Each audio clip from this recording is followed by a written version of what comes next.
Olá, eu sou Luiz Fernando e começa agora o Alba Debate, programa de entrevistas aqui da TV Alba. Hoje eu tenho dois deputados experientes que vão falar um pouco aqui sobre o setor produtivo na Assembleia Legislativa. Eduardo Salles, no seu segundo mandato aqui na Assembleia Legislativa, foi secretário de Agricultura estadual e tem uma vasta experiência na iniciativa privada. E Sandro Regis, que é deputado pelo DEM, líder do Democratas aqui, está no seu quinto mandato.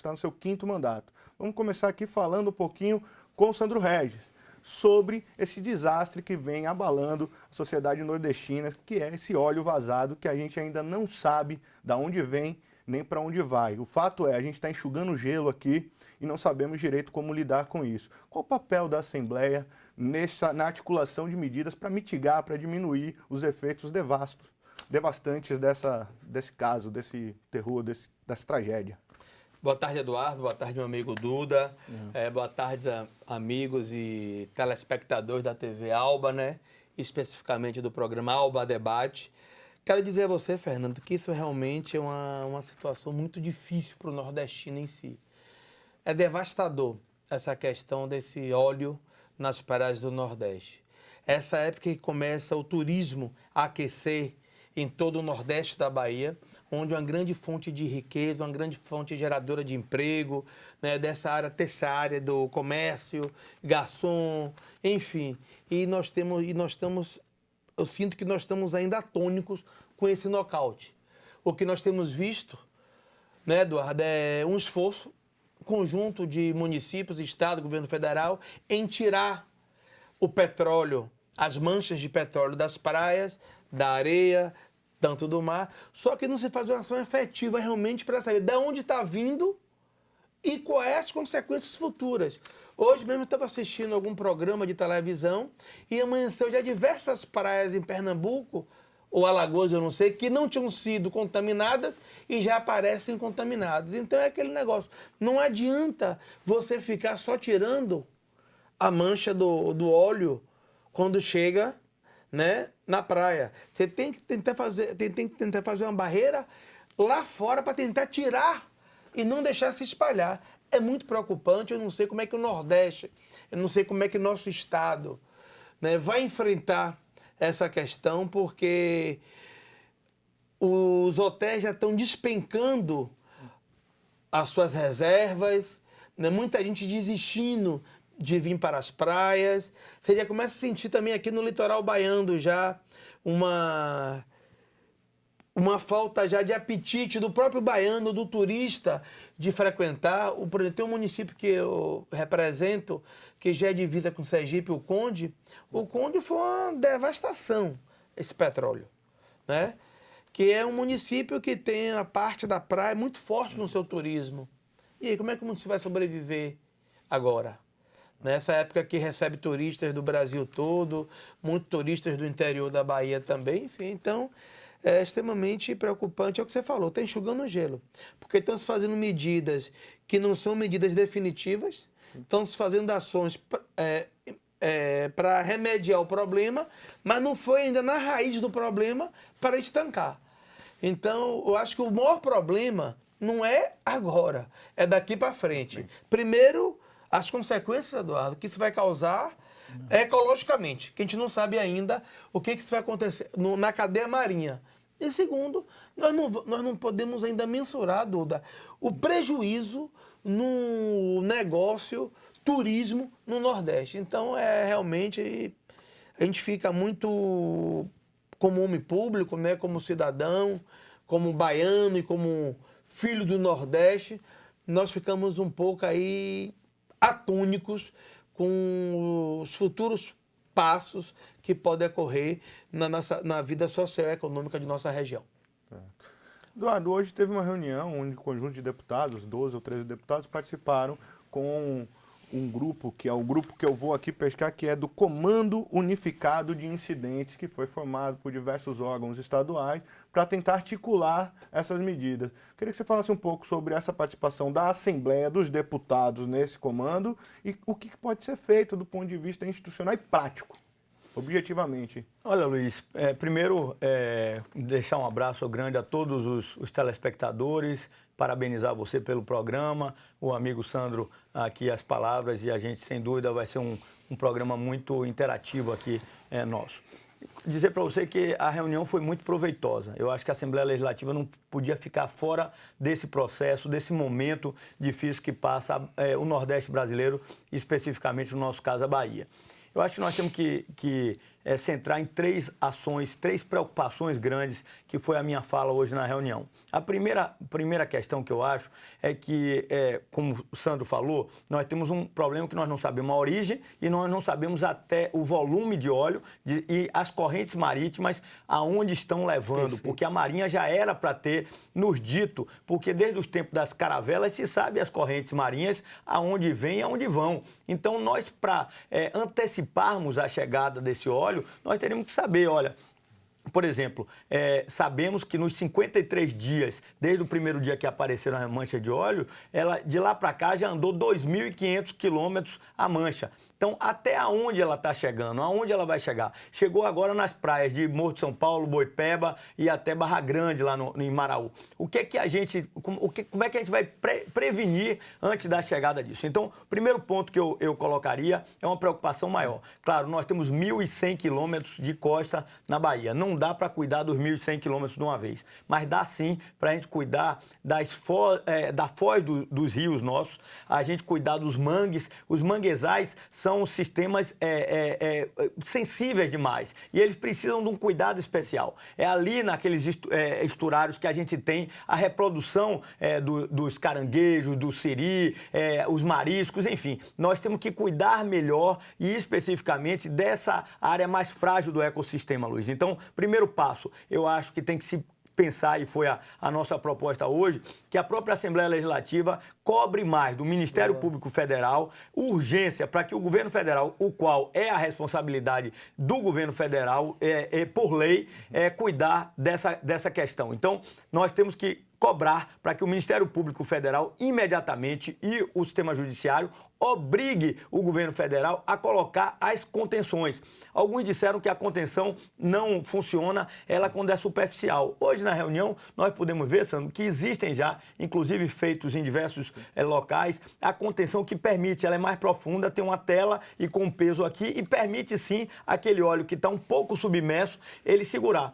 Qual é a proposta nossa? É que na foz dos rios nossos, aonde a gente entra nos manguezais, que a gente possa ter imediatamente essas contenções feitas para minimizar o prejuízo aos manguezais, a esse ecossistema mais sensível. Ponto número 2, o que nós falamos aí, a questão do turismo. O turismo agora, ele começa num ascendente para o verão inteiro. Nós não podemos ver pais, mães de família, regiões inteiras do Nordeste sofrendo com isso. E aí nós temos que fazer uma comunicação positiva. Só se está fazendo comunicação negativa. A gente ouviu um crime do próprio ministro da Saúde dizer que isso pode dar câncer, que não é para ir para a praia. Não tem nada disso, minha gente. Pelo amor de Deus, tem praias, aí não pode fazer um terrorismo desse, Sandro. Tem praias que agora que apareceram em Morro de São Paulo, segundo se observou, são belotas de óleo, são coisas pequenas, não mais aquelas manchas de óleo. Claro, a mancha veio de algum lugar que não se sabe, mas as manchas elas vêm diluindo e vem, claro, o local, infelizmente, que mais da Bahia tem mais sofrido, hoje foi colocado em pauta, é a região do litoral norte. Aquela região, inclusive hoje, vimos, foi mostrado pela Defesa Civil, ao meio-dia, chegando uma grande mancha em Embaçaí. Então o perigo é exatamente o Rio Pojuca, exatamente próximo da foz do Rio Pojuca. Então, na minha visão, teremos que colocar contentores nas foz desses rios para não entrar para os mangues. Nós teríamos que fazer uma comunicação positiva para dizer não é verdade esse terrorismo que estão fazendo. Não é verdade, não é proibido ir para o mar, a situação não é dessa forma alarmante que está. Existem problemas localizados, estão sendo resolvidos. Você, turista, não deixe não desmarque a sua vinda para o Nordeste. Venha, o Nordeste precisa de você.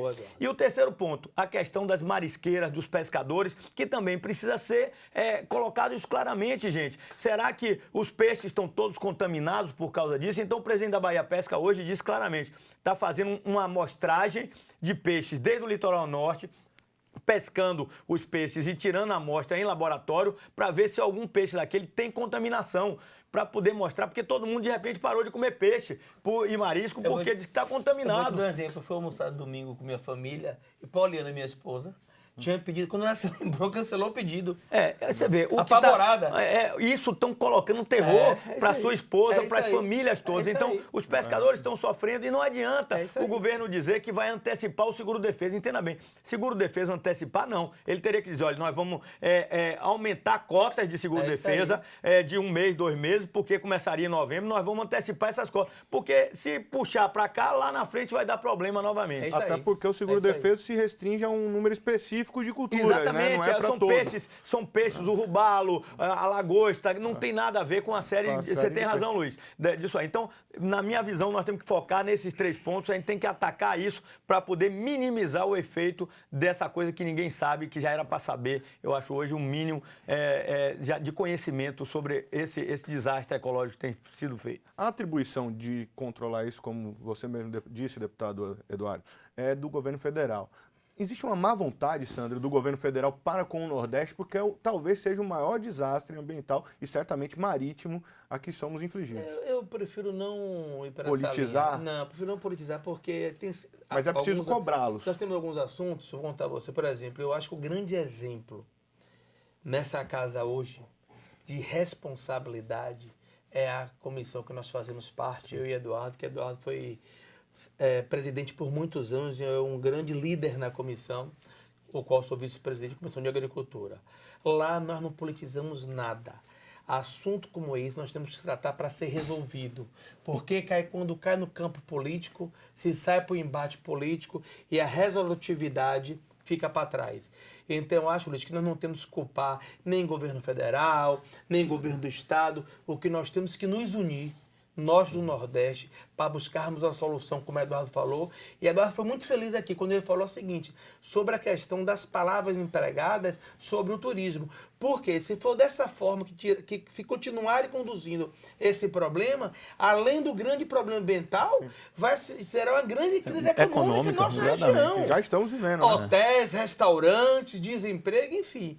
Então nós temos que nos unir para procurar saber como está esse problema. Aliás, Sandro, eu acho que tem até sido feito um negócio muito interessante. Os voluntários têm sido muito maior tamanho. Então você pensa, o governo do estado hoje o que se mostrou foi o primeiro estado que fez um grupo de trabalho. Esse grupo de trabalho participa a parte da Defesa Civil, o INEMA, que é o órgão ambiental, a parte do Exército, todo mundo junto aqui, a polícia Militar da parte marítima, enfim.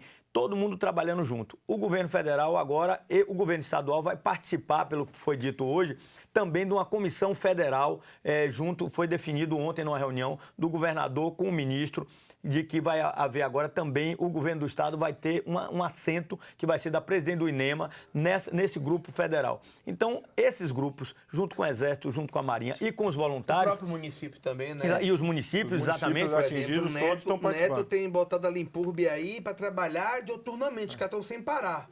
Ele tem feito um mutirão da Limpurbe aí. Muito importante. Ontem eu estava lendo... Não existe contenção de orçamento para essa questão aqui nas praias de Salvador. Está se fazendo o que se pode, mas é o que você falou no início, o que Eduardo também falou. Não adianta.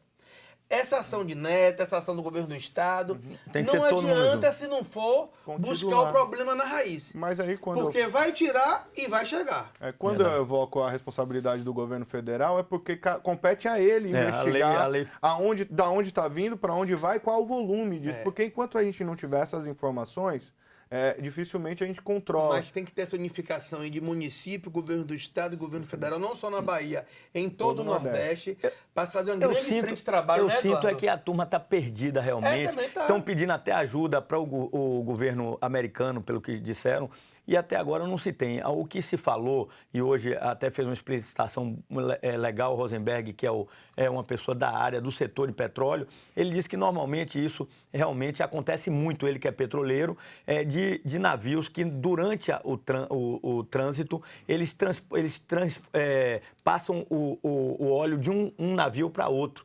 Isso é normal, segundo ele, dentro das viagens. Então, para quê? As malandragens de questão de mercado, um passa para o outro. E um mangote daquele, na visão dele, deve ter estourado. E aí, quando estourou, porque são, às vezes, as pessoas, o que ele disse, deixam lá o abastecimento sendo feito e todo mundo vai descansar, vai dormir, no outro dia vai ver. Então, um vazamento desse, às vezes, acontece durante a noite, um volume enorme lá. E aí, o que acontece? Esse volume enorme que foi a noite toda jorrando óleo no mar e que depois não se sabe efetivamente quem foi. Mas eu acho que essa é uma tese, mas se fosse isso, já tinha identificado via satélite, né, via monitoramento. Mas o que eles dizem, Sandro, é que como o óleo ele não está na superfície, a densidade dele faz ele descer da superfície. Então, você nem de helicóptero, você não consegue identificar. Verdade. Senão, realmente, a gente ia ver de lá de cima, né? A mancha toda. Mas como ele fica submerso a uma altura dessa, inclusive dizem que o pior,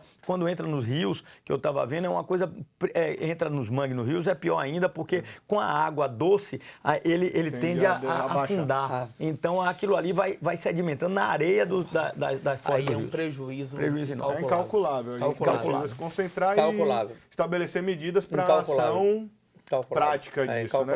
A gente está com o tempo estourado do primeiro bloco, vamos encerrar aqui e voltamos daqui a pouco com mais Alba Debate. Deputado Sandro Regis e Eduardo Salles, voltamos já.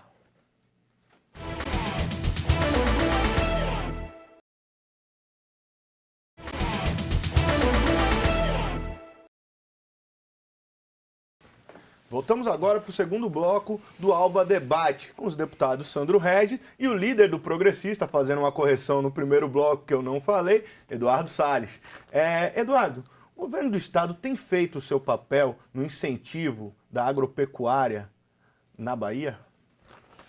Olha, na verdade... Não pode falar o secretário, tem que falar o produtor. Não, é isso que eu ia dizer, de forma alguma. Não, primeiro, eu dizer a vocês que, na verdade, a agropecuária sempre, em todos os municípios, em todos os estados, pela experiência que eu tive durante 6 anos na Secretaria Estadual da Agricultura, é que sempre é o patinho feio. Na verdade, nós, volto a dizer, municípios, estado e até no governo federal, o próprio ministério, normalmente quem tem menos recursos, Luiz. O que acontece? Eu, na época que era secretário de Agricultura, a gente tinha 1,3% do orçamento do Estado. Quer dizer, era uma coisa muito pequena em função da importância que é o setor agropecuário. A pasta é importantíssima na sustentabilidade de uma região e de um estado grandioso como a Bahia. A Bahia tem 56 milhões de hectares, é do tamanho da França, 70% no semiárido. A gente tem o maior rebanho caprino, o maior rebanho ovino, a gente tem um dos maiores rebanhos leiteiros do país. Nós temos uma potência muito grande na pecuária e na agricultura. Nós somos o maior produtor de cacau, nós somos o 4º maior produtor de café, nós somos o 2º maior produtor de banana, nós somos o maior produtor de guaraná. Enfim, eu podia dizer aqui a você que a Bahia é grandiosa, ela é muito grandiosa no setor agropecuário.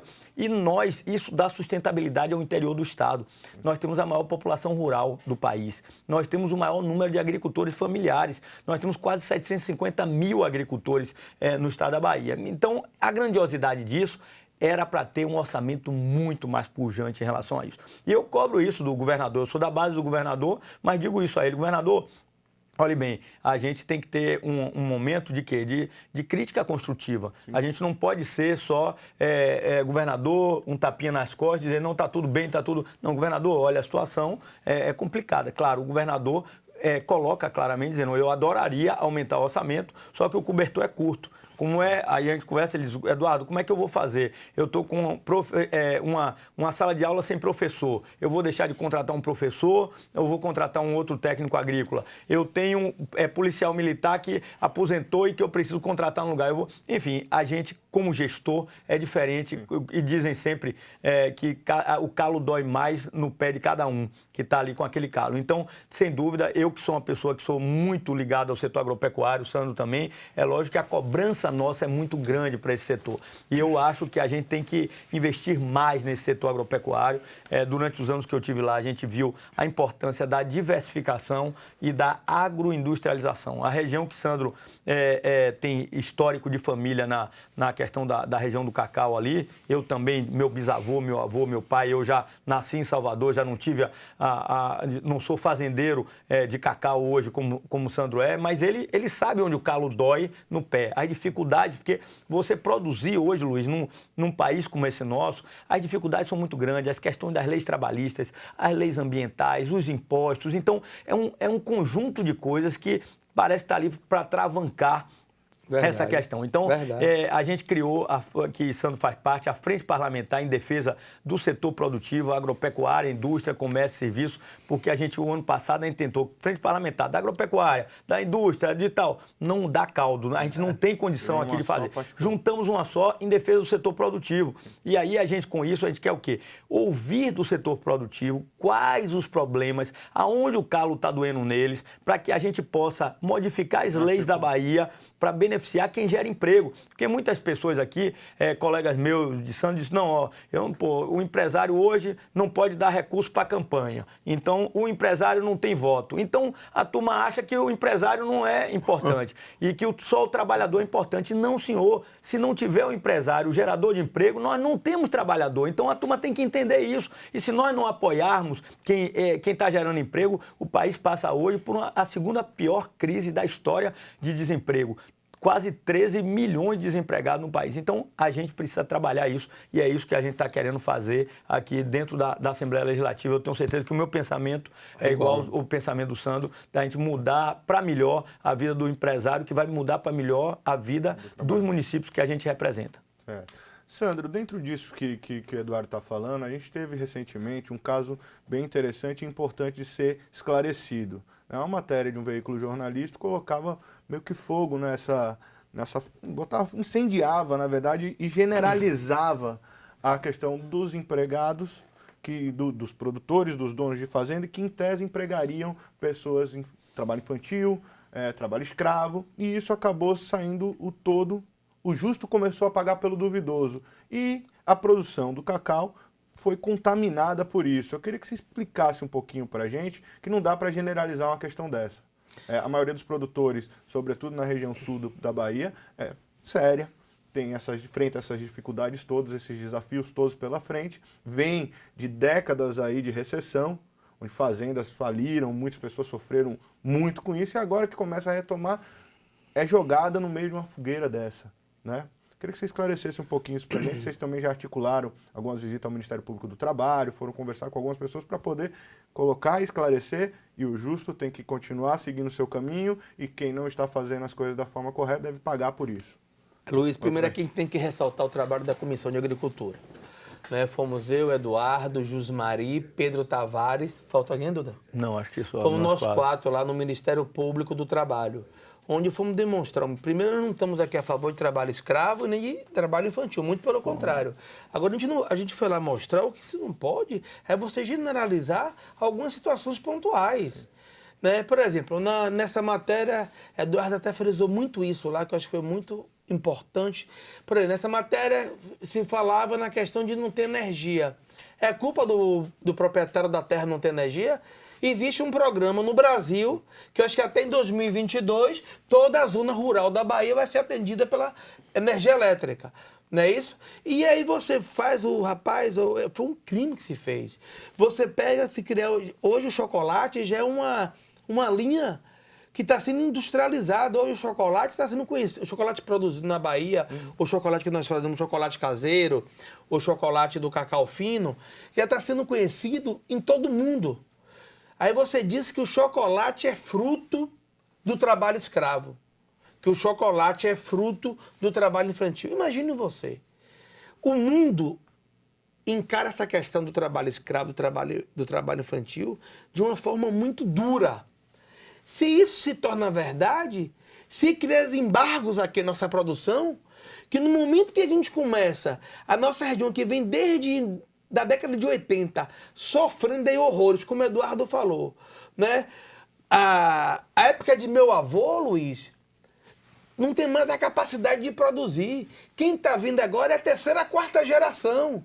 Aí um cara como eu, que já estou na quarta geração, acreditando na lavoura novamente, né? Muitas vezes abdicando de alguns luxos de Salvador para mim aplicar na lavoura, com o consentimento de minha família, é claro. Acontece uma ação dessa, leva todos nós para o buraco. Em qualquer ação, seja na atividade política, seja o médico, seja o professor, enfim, existem os bons e existe o ruim. Com certeza. Não é porque um médico cometeu um erro médico que todos os médicos não vão prestar. Sim. Então você não pode criminalizar uma região que já foi criminalizada, que já foi discriminada e que vem, né, Eduardo, sofrendo muito. Mas não é pouco não. A região do sul da Bahia, rapaz, está empobrecida. Sim. As pessoas muitas vezes não produzem porque não podem, não é porque não querem. E quando se começa a buscar vertentes para que a região comece a ressurgir, né? Voltar a gerar emprego, voltar a gerar um equilíbrio social, se faz uma matéria dessa, que eu posso aqui dizer que foi uma matéria criminosa, porque você não pode generalizar o erro de por milhares de pessoas que estão tentando ressurgir a atividade da lavoura cacaueira na Bahia. E o que eles mostraram, Sandro, ali, que foi como você frisou, o que é que demonstrava para eles o trabalho escravo? O que demonstrava, primeiro, eram meeiros com contrato, parceiros de meeiros, de você acertar com aquela pessoa que hoje a produtividade está tão baixa lá que não vale a pena ter o produtor cuidar de sua fazenda. Então, muitos pegaram e entregaram e disseram, ó, Luiz, essa fazenda aqui é minha e sua. Eu fiz todo o investimento, eu plantei o cacau, eu fiz a infraestrutura toda, mas agora eu não tenho, ou eu abandono ela, ou eu te dou ela de meia, vamos dizer assim, para você. Aí a gente faz um contrato no qual o Luiz fica responsável pela área e divide depois o resultado da produção. Resultado. Isso é uma coisa que acontece, documentada, legal, feita pelo do Ministério do Trabalho, tudo direitinho. Chega lá, numa reportagem dessa criminosa, como o Sandro disse, vai lá e aparece um meeiro que está chateado com o outro lado de... Aí não, olha aqui, ó, aí eles botam uma lata cheia, dizendo aqui, ó, essa parte fica para o dono e essa parte fica para...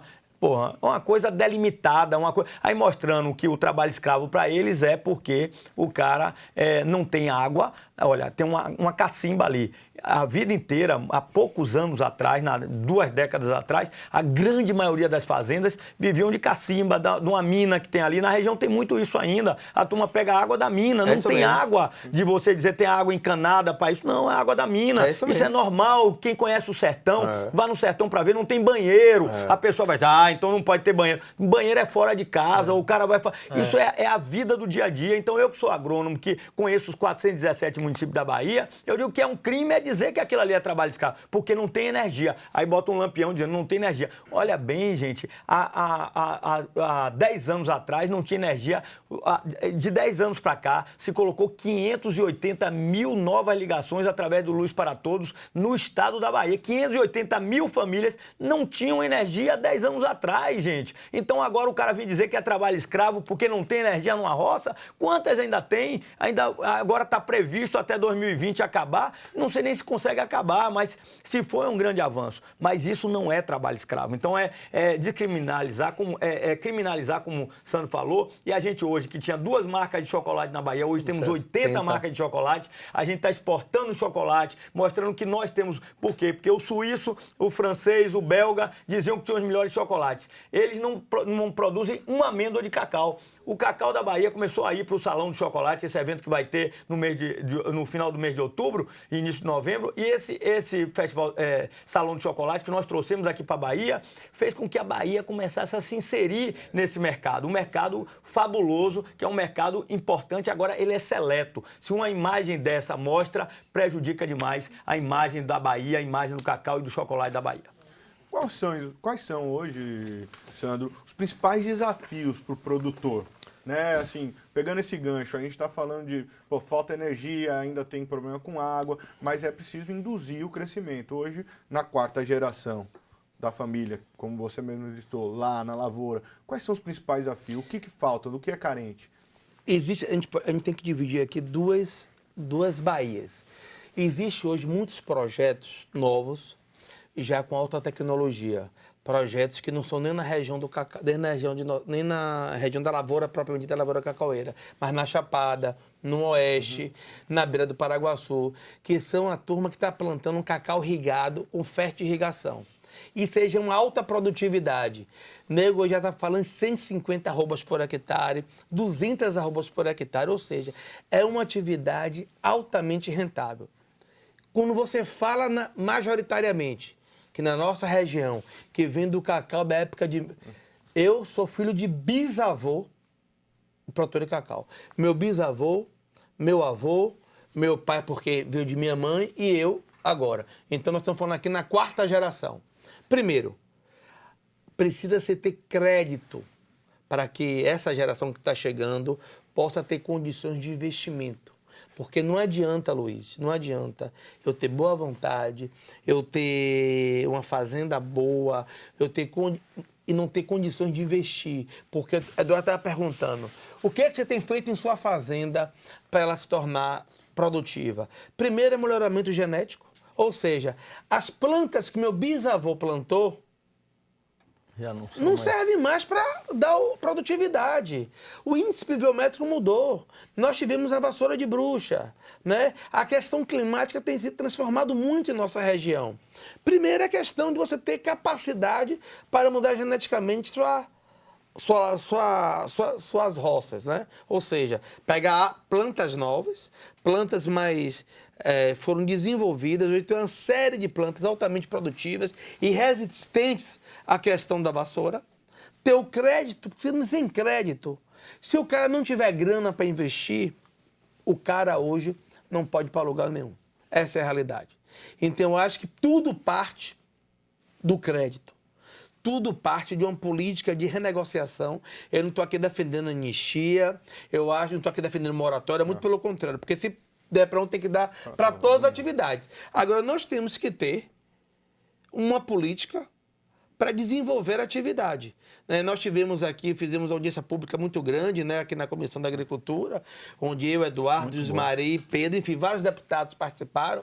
Defomos a ministra, tivemos lá com a ministra da Agricultura, a Tereza Cristina, que é uma mulher também da atividade rural, ela é muito objetiva, se fez uma proposta, ela, sobre a questão de crédito, sobre a questão de endividamento, sobre um oxigênio para a atividade, né, para a lavoura, e estamos aguardando o que vai vir de Brasília para cá. Mas ainda nada objetivo. O que não pode, seguinte, foi anunciado o Plano Safra aí. Pô, tem dinheiro para tudo, mas não tem dinheiro para a lavoura cacaueira. Por que não tem?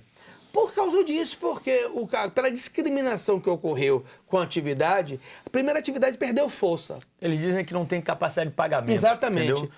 Teria que dar um resultado financeiro para pagar. O resultado não está interligado com o crédito? Pois é, mas se você você não puder ter condições de investir, você não vai poder ter produtividade. Mas é o que o Sandro falou, tem um endividamento muito grande hoje também na região. Então, o cara não pode pegar dinheiro porque não há uma renegociação dessas dívidas. Então, não dá. Você não pega dinheiro novo para investir na lavoura, para poder chegar nesse nível que o Sandro está dizendo que a dele está chegando, se você não tiver uma condição de ter esse crédito. Se você está devendo ao banco, você não tem crédito. Então, vira um ciclo vicioso que você não consegue. Vou pedir para a gente segurar um pouquinho mais essa conversa, que vamos voltar para o terceiro bloco com ela, com os deputados Sandro Regis e Eduardo Salles, terceiro bloco final do Alba Debate.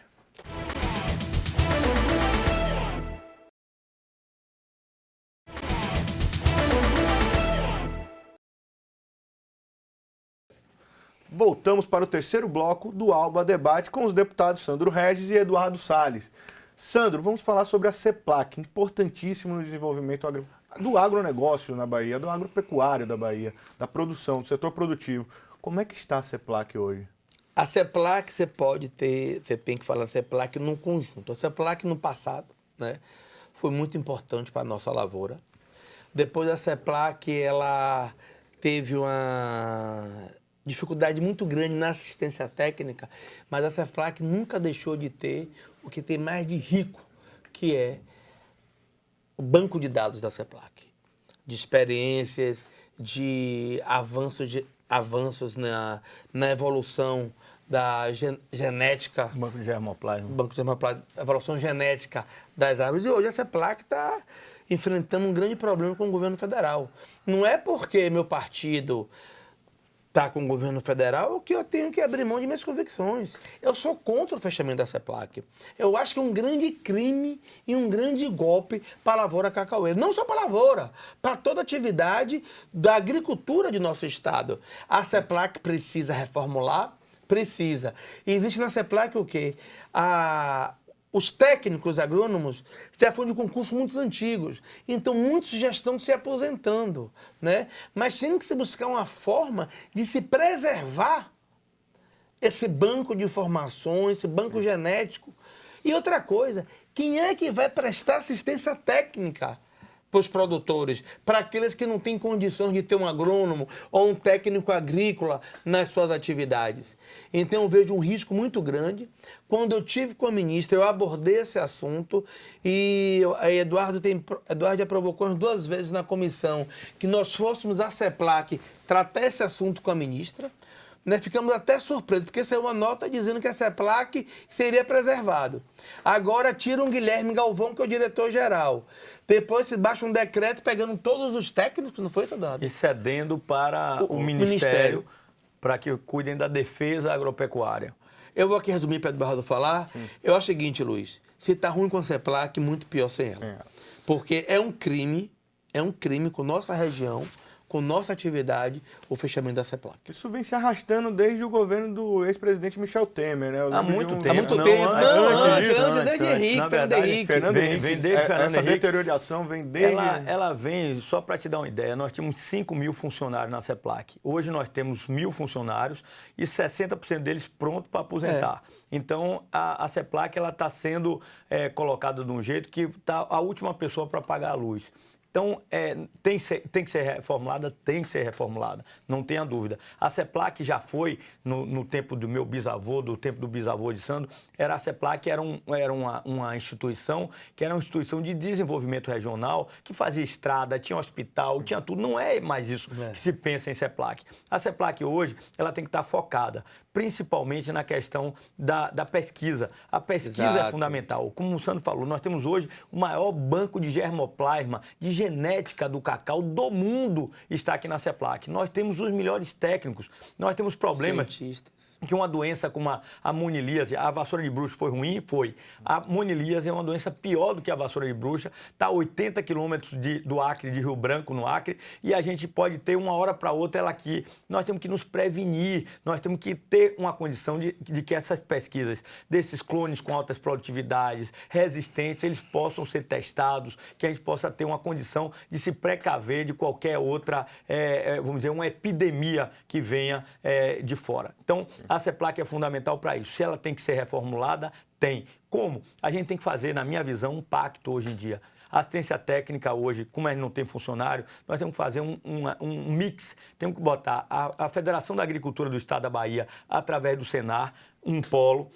Isso é governo federal, botando dinheiro através do Senai da Federação, o governo do Estado, através da Secretaria de Desenvolvimento Rural e Secretaria de Agricultura, botar dinheiro do outro lado, e os municípios botarem dinheiro de técnicos agrícolas. Por quê? Porque aqueles escritórios da CEPLAC que existem em vários municípios, eles vão fechar todos, se a gente não cuidar. Então, a gente tem que fazer esse pacto, governo federal, governo estadual e governo municipal, para que a CEPLAC continue, no âmbito dela, fazendo a pesquisa, desenvolvendo e fazendo a pesquisa aplicada no campo, mas que, ao mesmo tempo, a extensão rural, ela seja, alguém vá passando o bastão. Essa turma mais antiga da CEPLAC, antes de aposentar, ela possa ensinar, passar os ensinamentos tão importantes, porque a CEPLAC, muito mais importante do que o patrimônio físico que ela tem, é o patrimônio intelectual, que está na cabeça desses senhores, dessas senhoras, que vão abandonar agora, vão aposentar, ainda mais com essa questão da aposentadoria aí, vão aposentar e vão largar. Essa experiência vai ser perdida. Então, nós precisamos pegar esses jovens técnicos agrícolas que estão nesse contexto que eu falei e passar para que a gente tenha a condição desses pequenos agricultores terem a retomada do crescimento da atividade cacaueira e também não só do cacau, mas a diversificação. Hoje a região, graças à CEPLAC, eu disse isso à então ministra na época, Cátia Abreu, porque a ministra já queria fechar a CEPLAC naquela altura. E ela disse, vou fechar. No governo... Foi por isso que eu disse, me recordei. vou fechar. Foi Dilma. Foi Dilma. Foi Dilma, no né? governo Não, Dilma. foi antes de Dilma, Não, foi né? antes, Foi foi antes de Dilma. Temer. E aí ela foi e nós tivemos uma audiência com ela lá naquela altura e ela pegou e começou a dizer, olha, vocês sabem que, com a voz toda arrogante, vocês sabem que a CEPLAC está cuidando de peixe? Aí eu peguei e disse, ministra, me dê a palavra. A senhora sabe que eu fui secretário há alguns anos, sou agrônomo. Quero dizer à senhora o seguinte, que a CEPLAC é uma empresa de desenvolvimento regional. Hoje, para dizer à senhora, hoje a Bahia é o maior produtor de graviola do mundo. Tem a maior área de graviola plantada. Sabe por quê, ministra? Porque a CEPLAC ajudou a diversificar. Se a CEPLAC não tivesse ajudado a diversificar, se não tivesse o açaí, a piaçava, o dendê, a seringueira diversificado na região, a piscicultura, como a senhora está falando de peixe, a apicultura de abelha, isso aí tudo fez com que a região conseguisse estar viva hoje. Porque se fosse só cacau, ministra, a monocultura, porque ela dizia, não, porque isso aqui, a Comissão de Lavoura Cacaueira. Eu digo, não é isso, a senhora está enganada, as pessoas que estão dizendo, a senhora estão plantando coisas erradas. E aí, na semana seguinte, ela foi lá e matracou e fechou. Ela disse que não, que ia avisar a gente antes, estava eu, a deputada, senadora na época, Lídice da Mata, vários deputados daqui da Bahia, e ela disse, não, qualquer coisa eu aviso a você. Na semana seguinte, ela traiçoeiramente transformou em coordenadoria. Nós fomos ao então ministro Jacques Wagner, que era a Casa Civil, e ele reverteu naquela altura, nos prometeu e reverteu lá. Mas o que eu digo é que esse processo já vem de longas datas. É como o Sandro disse, desde Fernando Henrique Cardoso, a decadência já vem, só que agora eles querem aniquilar, querem acabar. E ainda encontram algumas pessoas na região que acham que a CEPLAC, as pessoas ganham muito, isso e aquilo, e que são contra a CEPLAC. Essas pessoas têm que entender que aquele patrimônio não pode ser perdido. Exatamente. O que pode ser feito no ponto de vista da articulação para, objetivamente, na Estamos Assembleia? fazendo Está se fazendo bancada. o quê? Aqui, ó, foi tudo junto. Primeiro, A a Comissão de bancada Agricultura. federal, né, juntamente com a nossa Comissão de Agricultura, estamos lá tentando sensibilizar a ministra. Tem que contratar gente, tem que... Você fala, mas o que o Eduardo falou, tem que se fazer parcerias agora. entendi. FAEB, Senar. Tem algo já sendo desenvolvido nesse sentido? Se falou em coisa de Embrapa, muito transformar em embrionário, Embrapa. muito embrionário. Transformar em Embrapa, isso aí também não vai resolver. Muito Eu embrionário. acho que essa questão daí, a ministra, eu acho que eu volto a dizer a você, como a gente falou aqui, não tem bandeira partidária nisso. É A isso. turma mais ligada ao governo federal foram a ministra, quando a ministra sinalizou de que poderia haver um fechamento da CEPLAC, a turma dos deputados foram lá, deputados do partido de Sandro, todos, sentaram lá do lado e aí olharam e a ministra afirmou, não Só não que de vamos, repente não aí vamos. botou agora, o nome agora na CEPLAC, o interino, que é do secretário, acho que da pasta que a CEPLAC é ligada com o Ministério, Eduardo. Da agricultura. Não. É ciência e tecnologia. Ciência e tecnologia para a contratação só. Botam um secretário adjunto que o cara tem um discurso muito forte, porque não conhece a nossa realidade e não dá, bicho. Não dá mais, sabe para quê? Para o executivo, se é do setor privado ou do setor público, tomar decisões com a bunda na cadeira. Ele tem que conhecer de perto, né? A indicação é do executivo lá. E independente de que governo for, será um grande serviço do governo Bolsonaro fechar a CEPLAC aqui na Bahia. Irá ficar marcado negativamente em nossa região. Exatamente, na história toda, porque... Todos tentaram, não conseguiram fazer Exatamente. Ele vai conseguir. Ele fizer, Não vai, nós vamos lutar ao máximo. Mas eu acredito muito, houve uma palavra da ministra. A ministra foi minha colega, eu Ela é tive muito séria. a oportunidade de conviver com ela durante muitos anos. Ela era presidente do Conselho Nacional do Secretário de Agricultura e ela me passou o bastão. Eu fui eleito por unanimidade durante 2 vezes presidente do Conselho com ela. E ela é uma pessoa muito sensata, muito serena. Então, se ela diz que não vai fechar, nós vamos acreditar que ela não vai fechar e que ela vai cuidar da melhor forma para que isso aconteça.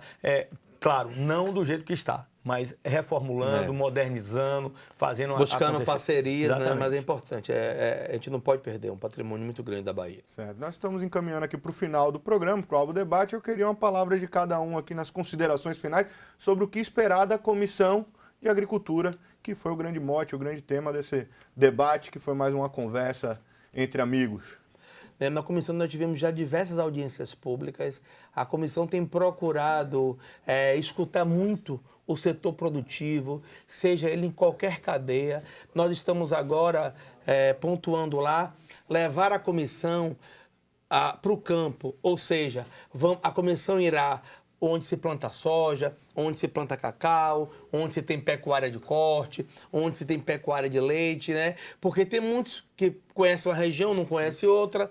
Nem todo mundo tem a expertise de Eduardo, que foi secretário da Agricultura, então tem uma noção geral. Por exemplo, eu sou um cara muito voltado para o cacau e para a pecuária da minha região, mas não conheço profundamente a soja.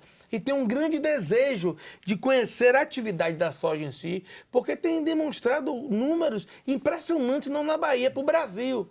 Então, nós estamos com esse projeto agora na comissão, liderada pela presidente Jusmari, de ter o dia de campo da comissão.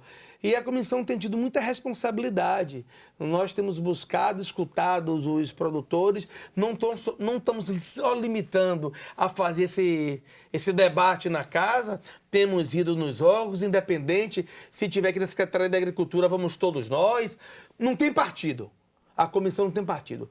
A bandeira da comissão é o setor produtivo, o agronegócio na Bahia. Eu acho que esse é o grande diferencial. Lá a gente não consegue, na comissão, votar uma coisa em discórdia. Nós votamos de mim do DEM a um deputado do PT, de quem quer que seja, todo mundo vota junto. Por quê? Porque nós temos a consciência da importância que a comissão tem nesse momento difícil econômico que o Brasil e a Bahia vivem. Então, eu quero dizer que eu estou muito feliz em fazer parte, nesse momento, da Comissão de Agricultura. Tem um cara como Eduardo, tem o Jusmari, que é uma produtora também do Oeste, né? Tem Pedro também, que é filho de... Tem laços com a produtividade, tem um pessoal de Juazeiro, enfim. A comissão está representada por todas as atividades do agronegócio. Eu concordo com o Sandro. Eu acho que é o melhor de tudo da comissão. Aliás, é importante que se diga que todas as comissões, esse mandato, em relação até o meu primeiro mandato, eu vejo hoje esse mandato, os deputados muito mais ativos, muito mais envolvidos com todas as atividades. Tem um problema ali no Estado, todo mundo vai para tentar buscar. Então, a barragem, seja a questão do óleo, qualquer coisa que é um assunto da pauta do Estado, todo mundo vai junto, todo mundo discute, as comissões estão funcionando e funcionando muito bem, enfim, as discussões acontecem, as votações acontecem de consenso, oposição e situação, não é aquela coisa infernal de oposição e situação no partido. Eu e Sandro temos diversos municípios em que a gente lá dentro dos municípios, os correligionários dele e os meus, a turma se bate, não, uma coisa é outra. Nós, lá naquele município, eu vou tentar fazer o máximo, ele vai tentar fazer o máximo pro grupo dele. Ali é uma coisa local que cada um quer puxar para o seu, cada um quer fazer mais coisa. Vou dar um exemplo aqui muito claro. Eu e Eduardo temos uma região que praticamente eu voto em mim, voto nele. Na questão do fechamento das comarcas, nós dois estamos de mão dadas. Exatamente. Em todas as rádios, em todas as... Por quê? Bicho, passou a eleição, vai a gente tem que prejudicar pensar todo no mundo, todo. vai prejudicar todo mundo. A gente não pode levar as querelas municipais para nosso mandato e nem para os nossos interesses maiores. Então, a população tem que entender isso. A turma achar, às vezes, que não, que um deputado tem que brigar, um que tem que... eu tô fora. Não pode. Você tem que entender que, olha, ali na hora do palanque, eu vou brigar pelo meu grupo, eu vou fazer tudo que eu puder para eleger meu grupo, ele vai eleger o grupo dele. Acabou a eleição, meu velho, a gente tem que pensar naquele município que tem que crescer. Então, se Sandro puder levar uma coisa dele, ele vai capitalizar o que ele levar, eu vou capitalizar o que eu levar, e a população, na hora, daqui a 4 anos no palanque, vai escolher de novo. Aí vai dizer, ó, Sandro, Eduardo. E até bom, eu brinco, eu e ele, que é muito bom esse Bavi. A questão aqui é que os dois são Bahia. Mas não tem Bahia e Vitória. É um ganha-ganha, né? Mas é uma coisa que é interessante. Porque a gente tem que lutar, porra. E aí, quando os dois lados tentam fazer o máximo para mas toda a pauta coletiva de nossa região, a gente está junto. Tá junto. E quando você vê. E o discurso é junto dos dois, unificados, vamos trabalhar. Agora uma divergência. A ponte sai no tempo do vice-governador João Leão. Eu vou dizer, João Leão é uma figura, né? Interrompendo os dois deputados aqui. Não dá. Eduardo vai defender. Claro que Eduardo vai defender. Vai sair. Vai Essa aí chegando vai. na hora. Mas que Aí, tempo tá ninguém chegando a hora. sabe. Olha, tá Em que chegando tempo ninguém novembro, sabe. Mas será um novembro. grande indutor Peraí, econômico de novembro, desenvolvimento que para as tempo não, regiões. novembro. Agora, olhe bem, Luiz, olhe bem a situação. O João Leão, a turma diz, rapaz, as coisas para ele realizar, ele tá... Olhe bem, num tempo de hoje, você conseguir fazer, chegar aonde se chegou num processo, eu que fui gestor 6 anos, eu sei bem o que é. Você ter licenciamento ambiental, você teve até a arqueologia para saber onde a ponte vai passar, teve batimetria e teve arqueologia para saber se tivesse um navio afundado lá na Baía de Todos os Santos, num lugar, não podia, a ponte tinha que Eduardo desviar. defende João Leão mais do que Kaká. Sou fã mesmo, sou fã. Eduardo é fã, mas sou fã. a ponte Vai sair. já virou uma grande piada na Bahia. Ó, você... Torço a favor da ponte porque é um progresso para o meu estado. Agora, desde que eu faço política, existe a ponte de João Leão. Olha, Luiz, agora em novembro nós vamos voltar aqui no seu programa para poder mostrar. Ó, tem chinês querendo, 5 grupos chineses querendo fazer um pacto para fechar, para construir a ponte. Tem grupo francês, tem grupo italiano, tem grupo espanhol querendo fazer a obra da ponte. É uma obra de 5,5 bilhões de reais. É uma obra que não é uma ponte somente, é um sistema viário do Oeste. É um sistema viário que vai ter a duplicação na ilha, vai ter a duplicação da ponte do Funil, vai ter a duplicação até a BR-242 ali no Paraguaçu, quando você chega. Então, é uma obra que vai mudar a vida da Bahia. O extremo sul da Bahia tem municípios que vão ter 300 quilômetros a menos de distância. A grande média vão ser 150 quilômetros ali de distância a menor. Então, a ponte está viável. Nós vamos conciliar esse negócio que Eduardo tá aprendendo com o Leão. Nós vamos conciliar esse negócio de Neto. Nós vamos conciliar. Sandro vai ser a grande ponte. Nós estivemos na Câmara de Vereadores e os vereadores todos. Leão foi pra lá e os vereadores todos batendo palma. Eduardo, Agora, claro. Sandro Imagine vai você, ser a ponte Luiz. entre Imagine Neto você, e... Luiz. Os caras tiveram Dilma e Lula. A duplicação da 101 morreu na divisa do Espírito Santo e voltou na divisa da Bahia com Sergipe. Você acha que essa ponte de João Leão vai duplicar a Bahia Vamos toda? esperar novembro, porque Vamos fazer o seguinte. Agora novembro de que ano? Sandro, vamos fazer o seguinte, vamos fazer um pacto. Se a ponte sair, você vota junto comigo, a gente botar o nome da ponte, Ponte Bonitão. Já que não Tá pode fechado, ser fechado, tá pronto. fechado. Ponte Bonitão. Ponte E Bonitão. merece, porque se não é- essa ponte sair, não é o governo. É o esforço pessoal de João Leão. Ponte Bonitão. Diga, não pode botar nome de pessoa viva. Então não pode ser Ponte João Pode ser o Leão. Bonitão. Aí a gente pode Ponte Mas Bonitão. o João Leão tem 80 anos, não é isso? Hein, não, 72. Você tá querendo aumentar a idade Daqui do meu- que sai de essa meu- ponte já tá com os 90 o já. o meu vice-governador vai ser governador aí em breve. Então você tem que ver aí. Você já tá tirando o ruim da cadeira? Não, entenda bem, Rui, não é possível que ele vai ficar sentado Ele na já cadeira. disse, só entrega você. Não vai ser senador, não vai ser... Ele tá querendo ser presidente da República, ele tá achando que ele vai entrar no lugar de Bolsonaro. Você vê que ele tem capacidade para isso, tá ali já olhando o lugar, a cadeira de Bolsonaro, ele tá olhando aquela faixa presidencial já em Rui Costa. Aqui Aqui no... você vota o Rui para presidente, Eduardo. Um abraço. Quero agradecer a você que nos acompanhou até agora, agradecer ao deputado Eduardo Salles, a Sandro Regis, dizer que vocês estão convidados a voltar no Alba Debate antes da ponte, tá bom? E quando a ponte sair, e a vocês todos que ficaram até agora aqui com a gente no Alba Debate. Obrigado e até a próxima.